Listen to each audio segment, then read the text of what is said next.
సదాశివసమారంభాం వ్యాసశంకరమధ్యమాం అస్మదాచార్యపర్యంతాం వందే గురుపరంపరాం.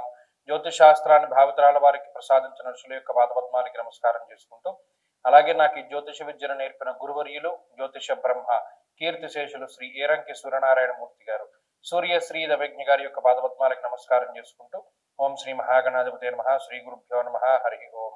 వీక్షకులందరికీ నమస్కారం.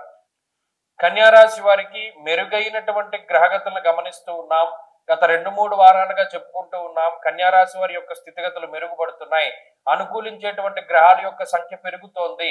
గణనీయంగా జరిగినటువంటి మార్పులు, గ్రహాల తాలూకు వక్రగతులు, సవ్య మార్గాలు, ఇవన్నీ కూడా ఈ రాశి వారి మీద ఎక్కువ ప్రభావాన్ని చూపెడుతున్నాయి. కాబట్టి కన్యారాశి వారికి ఇది అద్భుతమైన కాలం. సాధారణంగా చూసుకుంటే అటు లాభస్థానమందు గురుడు, 2వ స్థానమందు బుధుడు, 3వ స్థానమందు రవి కుజులు, అలాగే రాహువు చంద్రుడు, ఇలా అనుకూలించేటువంటి గ్రహాల సంఖ్య ఎక్కువ. దీనివల్ల ఏమవుతుంది అంటే కొంత ఉత్సుకత పెరుగుతూ ఉంటుంది. చాలా ఉత్సాహంగా ఉంటారు. చేసేటువంటి పని పట్ల చాలా నిబద్ధతతోటి ఉంటారు. ఏదైనా చేస్తే చాలా మంచిగా చేయాలి అనేటువంటి దృక్పథాన్ని కలిగి ఉంటారు. అలాగే ఎవరికైనా సహాయం చేస్తే మనం పూర్తి స్థాయిలో చేయాలి అనేటువంటి దాన్ని కలిగి ఉంటారు. అలాగే ఉన్నతాధికారులతోటి కానీ తోటి ఉద్యోగస్తులతోటి కానీ చాలా హుందాగా ఉండగలుగుతారు. ఉద్యోగపరమైన మార్పు చేయవలసి వచ్చినప్పుడు చాలా సున్నితంగా దాన్ని డీల్ చేయగలుగుతారు.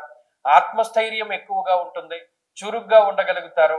ఎవరికి ఏ రకమైనటువంటి ప్రయారిటీని ఇవ్వాలో ఆ రకంగా ఇవ్వగలుగుతారు. ఎవరి మాట ఎంతవరకు వినాలో అంతవరకే తీసుకుంటూ ఉండారు. అలాగే నిద్ర లేవడం, పడుకోవడం వరకు ప్రణాళికాబద్ధమైనటువంటి జీవనాన్ని గడపగలుగుతారు. చాలా ఆనందదాయకమైన వాతావరణం ఉంటుంది. శుభ కార్యక్రమాల్లో పాల్గొనడము, శుభ కార్యక్రమాలను జరిపించడం లాంటి అంశాలు, అలాగే బాధ్యతాయుతమైనటువంటి ప్రవర్తన ఉంటుంది. గతంలో తీసుకున్న నిర్ణయాలకి ఇప్పుడు ఆచరించేటువంటి విధానాలకి చాలా వ్యత్యాసం ఉంటుంది. ఇలా ఉన్నతమైనటువంటి స్థితిలోనే కన్యారాశి వారిని మనం చూడవచ్చును.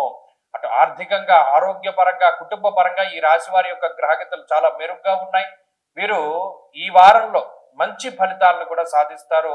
విద్యారంగంలోనూ, ఉద్యోగ పరంగాను, పోటీ పరీక్షల్లోనూ కూడా చాలా మంచి విజయాలను సాధించడానికి అవకాశం ఉంటుంది ఈ రాశి వారికి. ఈ రాశి వారి వారంలో మరింత అనుకూలమైనటువంటి ఫలితాలను సాధించడానికై ఎక్కువగా ఈ రాశి వారు పరమేశ్వరుని యొక్క ఆరాధన చేస్తూ ఉండడం. నిజానికి సప్తమంలో శని వక్రగతిని వదిలి రుజుమార్గంలోకి వెళుతూ ఉన్నప్పుడు దేశాంతర వాసం చేయడానికి కూడా అవకాశం ఉంటుంది. కాబట్టి అటువంటి పరిస్థితుల కోసమై రుద్ర కవచాన్ని పారాయణం చేయడం చెప్పదగినటువంటి సూచన. ఈ వారంలో కలిసి వచ్చేటువంటి రోజు మంగళవారంగా చెప్పవచ్చును. అదృష్ట సంఖ్య 2, అదృష్ట వర్ణము ఎరుపు. తదుపరి తులారాశి.